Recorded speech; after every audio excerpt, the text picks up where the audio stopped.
And now, the man who just getting knows everyone all fired up up. here this morning, Dee Lauderdale. Here's his book, Pivot. It's small, but To the point. Boy, the one I'm working on right now is going to be considerably thicker than that one. I laid novel. No, it's not going to be a novel. It's I laid it out the other day, and I think it's about 22 chapters so far. Wow. Yeah, it's called I don't know what I'm going to name it for sure, but the working title is The Guide to Being a New Southern Gentleman.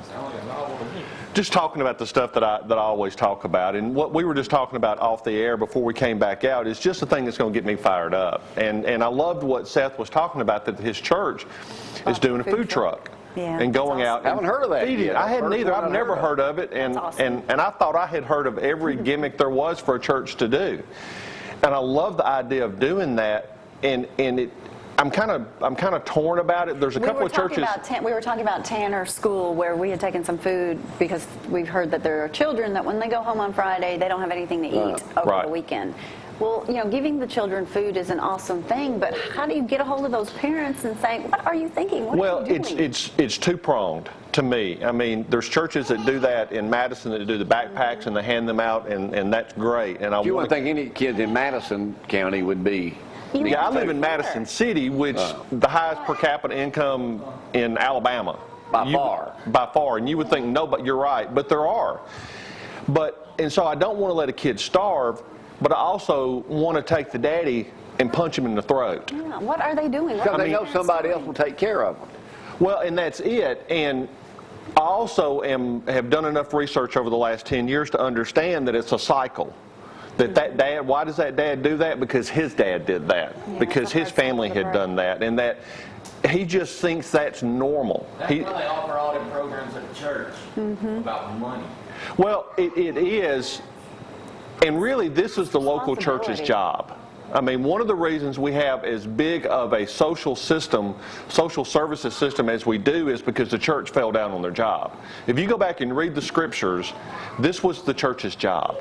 I mean, even back 50 years ago, if there was a deadbeat dad within a community, 2 or 3 of the men of the church, including the pastor, would go visit that guy and basically pin him up against the wall by his throat and say, you need to start taking care of your people. Isn't that the original concept behind the KKK? You got to be careful with that. I know you got to be careful, but wasn't that the original concept of that? It depends on which KKK you're talking about, if you just want to be honest about it. If you go back and you decide which one you're going to study, yes, there were groups of men who were doing that morphed into that. But there were other forms of it that were just strictly a racist organization. Well, before you get all, I know we're talking about the good things here, that Seth got everybody started, but what were you coming on to talk about this morning? What's your topic this morning? Actually, it really dovetails into it. I used to be the chaplain for the football team in Tuscaloosa, and we lived down there. And so there was one particular talk that I did every year for the team, and it was all about helping the guys understand how important it is to choose friends wisely. And how important it is about the people we let into our life. Now, as I've gotten older, I've kind of come up with something that I live by, and it goes like this. Some people make my life better by being in it, and some people make my life better by staying out of it. Amen. I like that. There's just some people I need to keep completely out of my life. Still? Yes, absolutely. There are people that I can associate with and I can go to just hang out with, but they don't need to be able to speak into my life because they're not adding anything to it. All they're doing is getting me in trouble. And it's real easy to figure out who your friends should be. If there are people who you constantly get in trouble when you're out with. Man, Tom, I'm sorry, bro. I didn't mean for you to get thrown under the bus. But I mean, it really is true. Yourself with good people. Yeah, I mean, this is in Proverbs. Proverbs, I think it's Proverbs 13:5 that says, walk with the wise, become wise. Walk with fools, become a fool.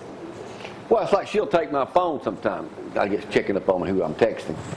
Actually, my Instagram account's on your phone. But she'll check it and she'll say, because I don't have that many people that I stand, And I'm thinking, man, your life has changed, Wayne White, Dusty McLemore, Freddie, Joseph Scott, Freddie Leonard. It's a good circle. Dang, where's all my bad people? Where's all my bad friends? Well, it is. I don't let you hang out with them. And as we get older, the way I used to do the talk was this. I would tell the guys, I'm a fortune teller.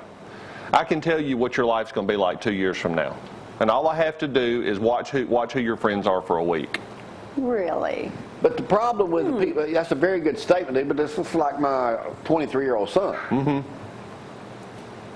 You look at him, look at all his people. And then when people say, well, he's just going with the wrong crowd. No, he is the wrong crowd, or was the wrong crowd. He's good today, good for the moment. He wasn't the wrong crowd. He started running with the wrong crowd. He became the wrong crowd, and now he's somebody else's wrong crowd. Exactly. That's the best way I've ever heard it put was just then.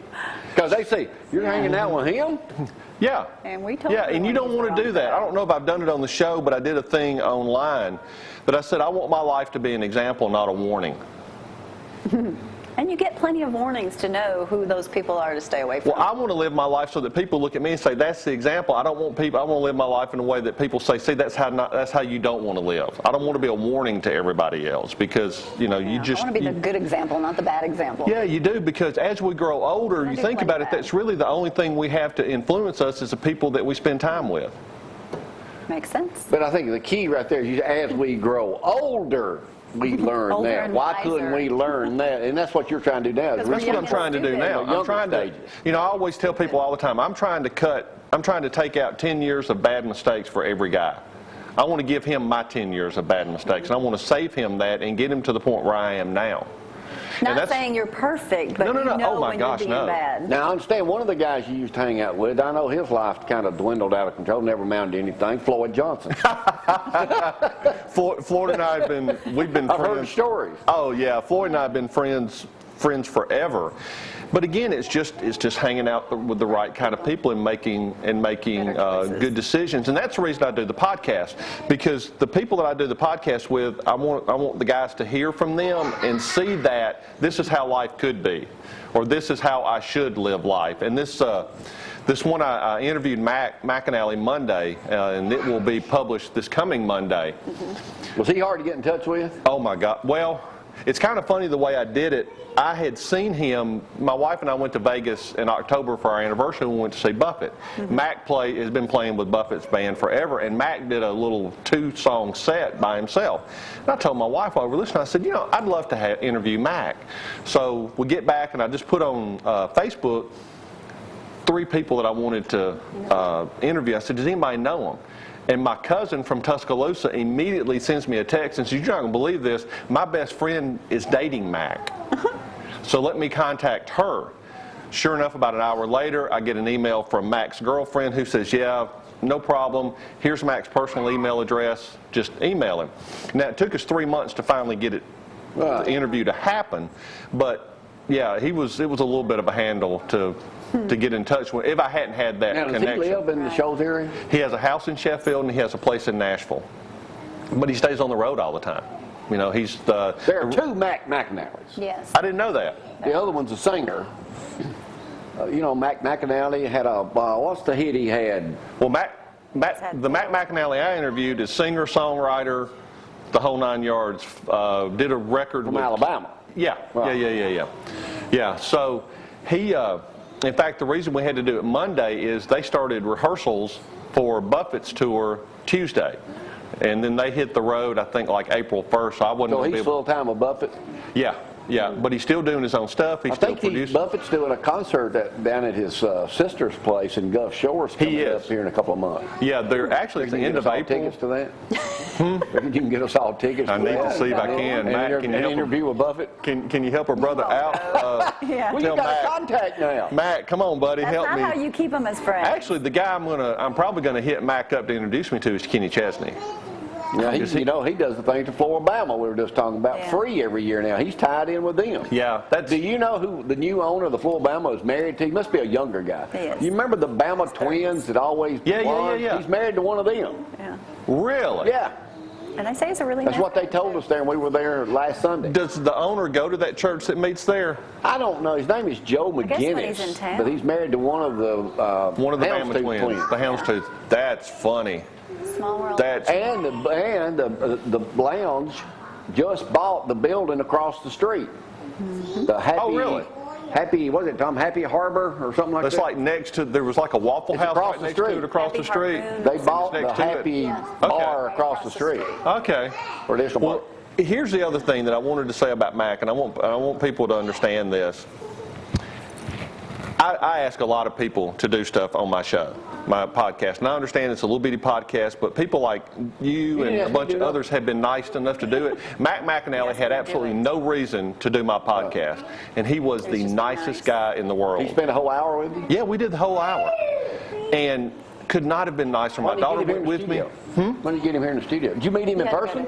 Yeah. Oh, I thought you did on the phone. No. I went to his management company in Nashville and sat down in the conference room with him. He showed me that no matter how big you are, and this guy's got 4 #1 hit records, and he still was willing to do it. And he wrote Old Flame. He wrote Old Flame. Sure did. And it just showed me that these guys who are kind of giving me the big dog, I don't even care Well, anymore. that's that's a good thing for you that he took time out, the guy he didn't know before. Yeah. Exactly. That's his And you were point. able to go spend him an hour with him. Yeah, it was very, very cool. So anyway, DeeLauderdale.com, it'll be up Monday morning. All right, man, that's interesting to great. You hear. get any pictures with him? Oh, yeah. We should have had one to show today. Well, I should have. I didn't even think This is about it. television, we do things visually. Oh, I keep forgetting that part. All right, thank you, Dave. We'll see you in a Good to couple see of you. weeks. Tell your mom and dad we're waiting on her to cook us lunch here. We'll do it. We got to get out of here for the day, bright and early tomorrow. Jack's delivers tomorrow on here. They See do. y'all. Bye.